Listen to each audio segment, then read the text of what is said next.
Probably one of the most important and valuable things that we do as a family is a family meeting. We have 4 kids, and so we have 4 different schedules. Our oldest is 15, our youngest is 5, so we have a huge age range difference there. But still, even with that huge span, we are able to find a way to all connect in our family meeting. We usually start this meeting off around the couch or around the table, and we start off our meeting with acknowledgments.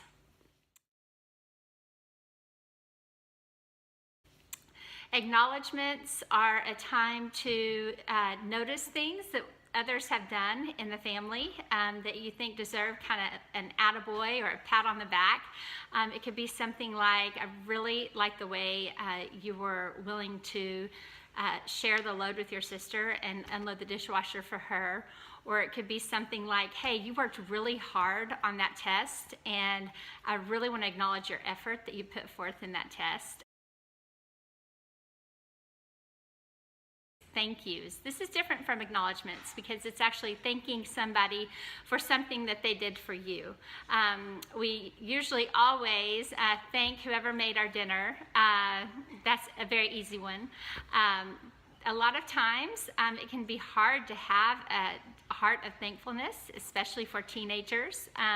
They tend to be a little bit more inwardly focused, so this helps them to look outside of themselves and see maybe things that others are doing for them that they wouldn't necessarily catch on to if they weren't always thinking, okay, I'm going to need to share something at the family meeting.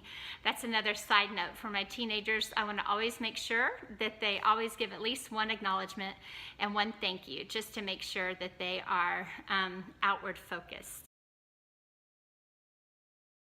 Apologies. I have read that this can be the most powerful thing that we can say as a parent, even more so than I love you, is I am sorry. As a mom, I can always look back on the week and think of something that I can apologize for, because I am certainly not perfect, and there are times when I lose my cool, or there are times when I am late and I get everybody to school way too late than they want to be. There are several things I can apologize for.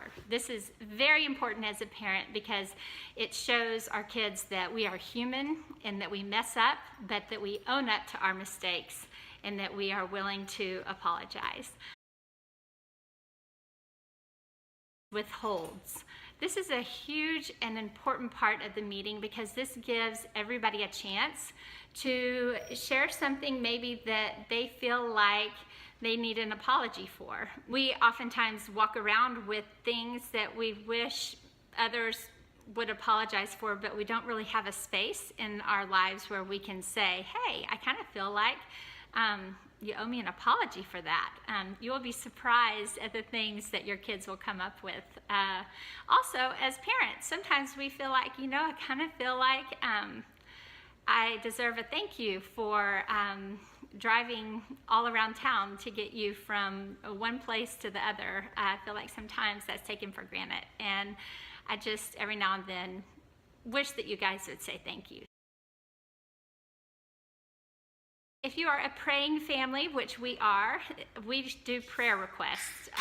You could do concerns, or you could do prayer requests. This is something where you can also tap into your kids' hearts and see what's going on inside. Where do they feel like they need some supernatural strength or support?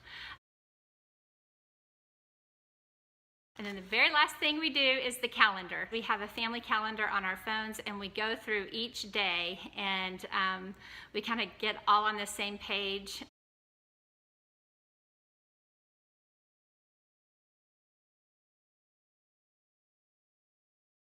I wanted to also say that for each one of those things, acknowledgments, thank yous, apologies, and withholds, I usually give about 2 minutes on each one. Just when you're conducting the meeting, we'll just say, does anybody have any acknowledgments? And we'll sit there quietly for 2 minutes if we have to, and then move on. I don't want to give way too much time because we do have to get everybody showered and in bed, but I also don't want to just breeze through the family meeting so that things that could be said don't have a chance to be said because maybe somebody hasn't thought of it or they just haven't had the time to. And lastly, we take turns with the family meeting. Sometimes we'll let the 5-year-old lead it, sometimes we'll let the 15-year-old lead it, sometimes Dad will lead it, sometimes I will lead it. I hope this has been helpful, and good luck to you in your family meetings.